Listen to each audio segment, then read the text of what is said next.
দেশে আবারও করোনা সংক্রমণ বাড়ছে, সতর্ক থাকার আহ্বান বিশেষজ্ঞদের। বাংলাদেশে আবারও বাড়ছে করোনা সংক্রমণের সংখ্যা। মে মাস থেকে সংক্রমণের হার ধীরে ধীরে বাড়তে শুরু করেছে, আর জুনের শুরুতেই প্রতিদিন নতুন করে ৩ থেকে ৯ জন রোগী শনাক্ত হচ্ছেন।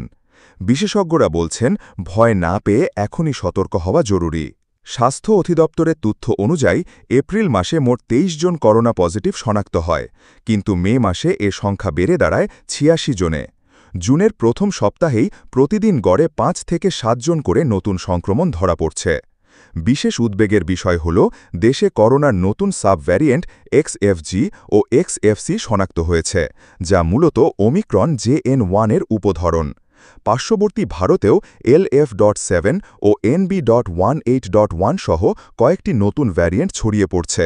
এর ফলে বাংলাদেশে সীমান্ত, বিমানবন্দর ও গণপরিবহনে স্ক্রিনিং ব্যবস্থা জোরদার করা হয়েছে। স্বাস্থ্য ও পরিবার কল্যাণ মন্ত্রণালয় জনসাধারণকে সতর্ক থাকার আহ্বান জানিয়ে বলেছে, বিশেষ করে প্রবীণ ও অসুস্থদের জনসমাগম এড়িয়ে চলা উচিত, বাইরে গেলে অবশ্যই মাস্ক পরতে হবে। জনস্বাস্থ্য বিশেষজ্ঞরা বলছেন, যদিও সংক্রমণের হার এখনও সীমিত পর্যায়ে রয়েছে, তবে অবহেলা করলে এটি দ্রুত ছড়িয়ে পড়তে পারে। তাই আগাম সতর্কতা নেওয়াই সবচেয়ে কার্যকরী উপায়। বিশেষ পরামর্শ: ভিড়ের জায়গায় মাস্ক পরুন, নিয়মিত হাত ধোয়ার অভ্যাস গড়ে তুলুন, কোনো উপসর্গ দেখা দিলে দ্রুত পরীক্ষা করান, স্বাস্থ্যবিধি মেনে চলুন এবং সচেতন থাকুন।